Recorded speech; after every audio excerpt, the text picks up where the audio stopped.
Le secteur de la pêche artisanale au Togo absorbe de plus en plus de personnes. De nos jours, environ 20 000 personnes actives sont énumérées selon le bilan dressé par le ministère en charge de la pêche. En termes de production, l'année 2021-2022 a été particulière avec une hausse significative de taux de production de ressources halieutiques.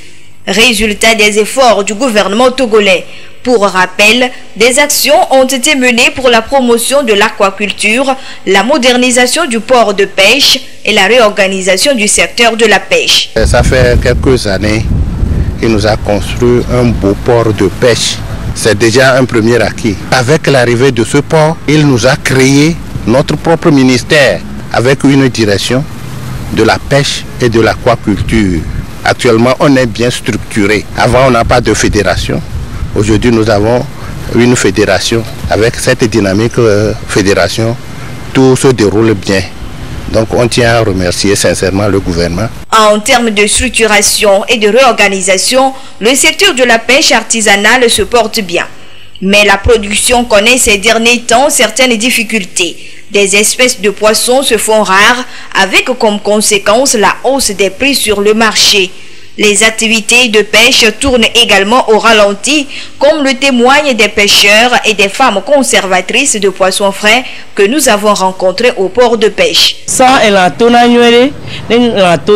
marché Tchalava, salon, poisson Antoine et Ayadoudoué, bateau de pêche, elle a télé poisson à Soukbossou, bateau viticulture, les Itoadia, peut-être les bateaux Ganva, elle a les poissons à Soukbo, Nami Vide Soroulo. Nyaba Foua, Mbale Nalon, et de deux à que mi va fille, mi le doit à les filles. Sans mi vole funda, fille mi vo mi hiha, je vois d'abord 3 silenti. Apua ko apua, omudo fi que bateau la tola va penti le miagwa, apua mouito no.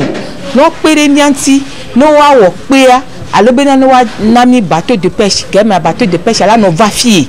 Mi nyabo de pola le woni mi ya, pa mi gba le bi opepere mu. Combien de quelques véhicules, poisson va donner mi virer poisson moulé. Saison on a une poisson oui. Donc à saison qui vient na abondamment. Saison va y moment ya me ane pour venir né. Pêcheur amico les gens qui me sont les toisiers. Wacha mu le nuit à mon fille ko ina didipé da et l'on le didipé. Donc on dynamique sous boké m'bave dina poisson vana. Et non les hochina mi viri. Si que mi les filles doivent vivre gamaya Bobby et mi dena avoir au gouvernement be mi mbade Bobby au trivé à mi le gota mi le itoju. Anya adawam tontonto le port de pêche. Voix mi abe jijinya be matasine mi aïsia mi adelava. À ces inquiétudes, le secrétaire général de l'Union des coopératives de pêche maritime répond. Nous accusons le changement climatique dans un premier temps. Avec le changement climatique, les poissons qui émigrent ne nous parviennent pas. Il faut s'accuser aussi. On pratique une surpêche avec un nombre important de pêcheurs que notre secteur à enrober, et comme on est plus nombreux en faisant la pêche, le poisson devient rare et cela nous oblige à pratiquer une pêche illégale. Ça détruit les poissons. On ne fait que pêcher les alevins et ces derniers temps le gouvernement s'est levé, il a interdit ça là rigoureusement.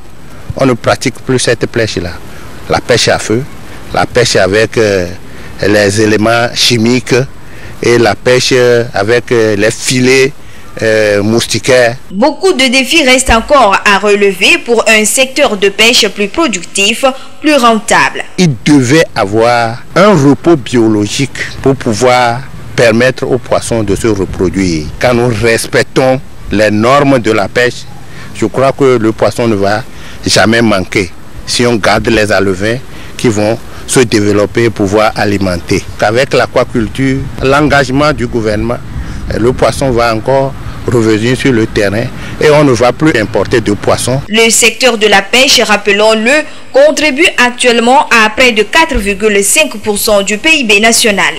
Une fois libéré des défis majeurs, ce secteur favorisera à coup sûr une croissance économique, la survie et l'épanouissement de la plupart des citoyens togolais.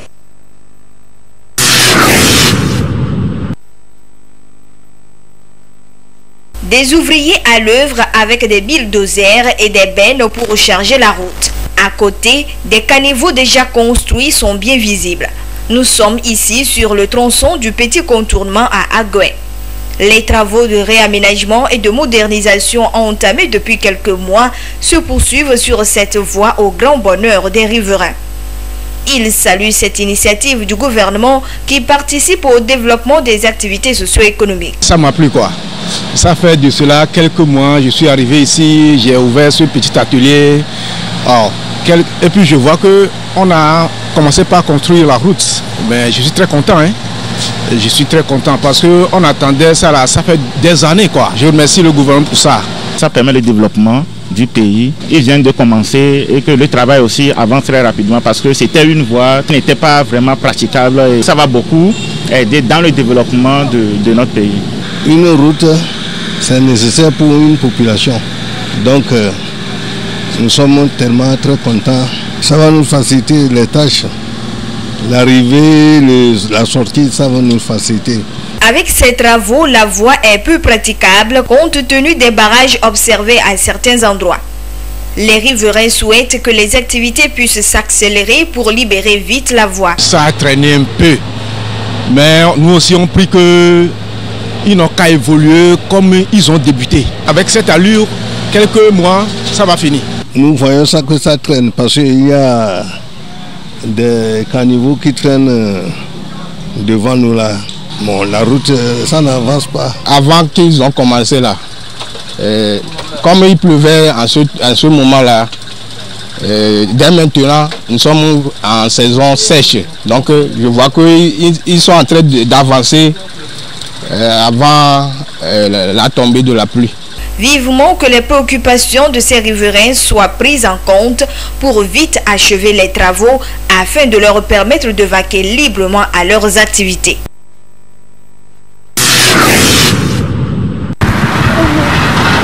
Le constat est bien réel et de plus en plus inquiétant au Togo. Certains citoyens ont le plaisir de refuser les billets de banque ou les pièces de monnaie usagées.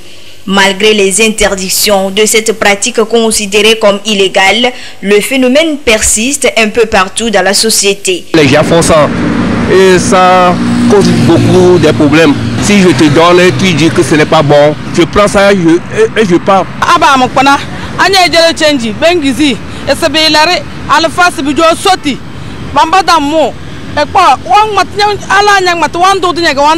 D'habitude, il y a certains agents que parfois ça fait des plis, parfois des gens prennent des bics, font des signatures sur ça, c'est pas bon quoi.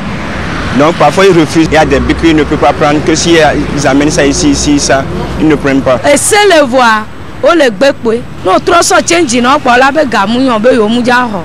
Bon mu nyawe le sogo, let me be o de seto be mi la ifia ho gba. O la be nene yo le sono e neno ja so ibe convocation là bana yo ma. Raison pour laquelle le gouvernement est monté au créneau encore une fois contre cette pratique et suite au communiqué de la Banque centrale en date du 30 novembre 2022 interdisant le refus des billets et pièces de monnaie usées qui ont le cours légal et le pouvoir libératoire dans les pays de l'espace UEMOA. Les billets, les pièces n'appartiennent pas à la population. Les billets et les pièces appartiennent à la Banque centrale. Juste, on les a mis à disposition pour faciliter les échanges. Cours légal, ça veut dire que c'est la monnaie, la pièce que nous tous on reconnaît. Personne ne peut les refuser. Pouvoir libératoire, je vous dois 1000 francs, mais si je vous donne le billet que nous tous on reconnaît comme billet de 1000 francs, je me libère de la dette. Je ne sais pas pourquoi on veut que ça soit propre. On veut que ça ne soit pas déchiré, qu'on ne soit pas sale. Et puis chez nous, on dit que certaines pièces sont des pièces des divinités, etc. Puis les pièces de 5 francs, les pièces de 10 francs, les pièces de 25 francs. De plus en plus, on ne voit plus ces pièces-là en circulation pour des préjugés ou des questions de culture. Que ça soit limé, que ça soit lisse, que ça soit tronqué, que ça soit mutilé, que ça soit sale, etc., on remet à quelqu'un, lui remet à un autre, jusqu'à ce que ça atteigne les guichets de la Banque centrale qui est censé les remplacer. Il est à noter que ce phénomène de refus d'argent usagé a un impact négatif sur l'économie et aussi sur les activités des opérateurs économiques. La vendeuse de Zobon devait vendre quelques quantités le matin, mais elle refuse une pièce. Là, il y a un manque à gagner. Mais là, celui qui devait prendre sa bouillie, mais il rate la bouillie parce qu'on dit que la pièce est limée. Il y a des contre-coups pour l'économie. Lors du Conseil des ministres le 18 janvier dernier, l'exécutif a examiné et adopté un avant-projet de loi sur la répression de faux monnayages et des autres atteintes aux signes monétaires dans les États membres de l'UEMOA. C'est dire que des sanctions sont prévues non seulement contre les détenteurs et les fabricants de faux billets, mais également contre ceux qui refuseraient une pièce de monnaie ou un billet de banque légal usagé. La Banque centrale même a précisé les sanctions pécuniaires jusqu'à 50 000 ou 500 000, j'ai vu. Donc on peut sanctionner. Si on surprend quelqu'un en train de rejeter, de refuser, on peut l'amender et peut-être l'enfermer. C'est moi que me de toi et nous doit également le joie menamio. Dis-tu que les miens si a mila soit et mia no vig bobe mia plenu bagbea ya mu le logique. La personne qui a ce billet, c'est pas à lui la faute. Il a travaillé pour recevoir ce billet. Donc, il ne revient pas à lui d'être le fautif du billet. Si un billet est déchiré, on peut l'utiliser. Un jour, ça va passer là-bas, comme le gouvernement l'a dit.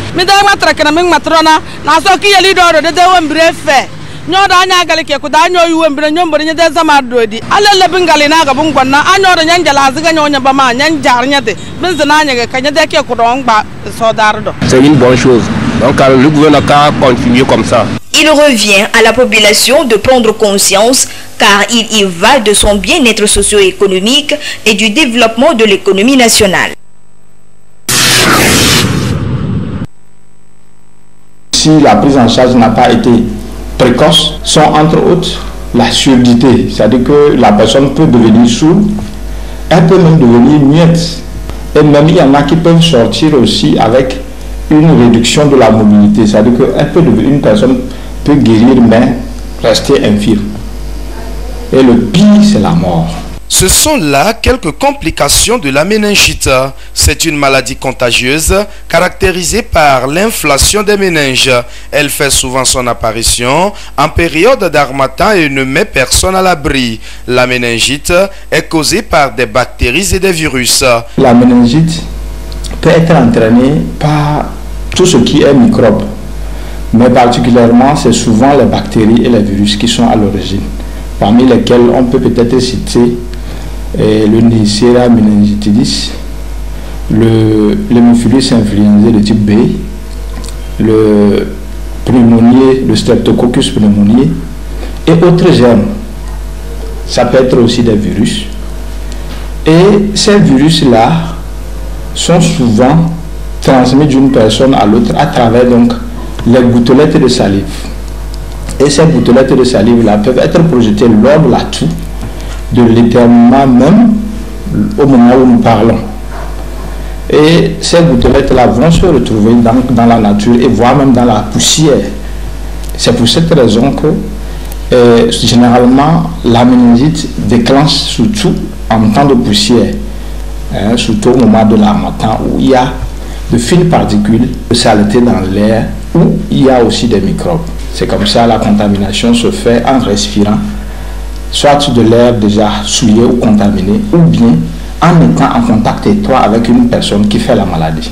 La méningite se manifeste sous diverses formes et voici les signes cliniques les plus reconnus. On appelle cas suspect, c'est toute personne qui présente une fièvre d'apparition brutale. Et ça peut être une température qui est supérieure à 38,5 ou une température axillaire qui est supérieure à 38 degrés, qui peut être donc accompagnée d'autres signes méningés comme les céphalées, c'est-à-dire les maux de tête violents, les vomissements, et aussi de la raideur de la nuque chez un adulte et chez un nourrisson du bombement de la fontanelle. Diagnostiquer le mal le plus tôt possible permettra d'assurer une meilleure prise en charge des patients, mais il est préférable de prendre des mesures idoines pour prévenir la méningite. Cette prévention passe aussi par la vaccination. Il y a un traitement bien adapté à la méningite qui permet donc de guérir ou d'amener le malade vers la guérison. Et avant de procéder au traitement, normalement, on passe donc à la confirmation au laboratoire pour savoir quel est le germe en cause. Et c'est en fonction du germe, on sait quel médicament utiliser. Souvent, c'est des bactéries et la plupart du temps, donc, c'est des antibiotiques. On utilise à des doses bien respectées pour que le malade puisse guérir. La prévention passe par donc des mesures d'hygiène de vie. C'est-à-dire qu'il faut avoir les mains propres. Il faut éviter des endroits poussiéreux. Et surtout, il faut donc éventuellement, quand on est exposé à la poussière, porter les cache-nez. Il faut éviter aussi d'être en contact avec les patients faisant la méningite. Des conseils utiles à mettre en application afin de lutter et de prévenir la méningite.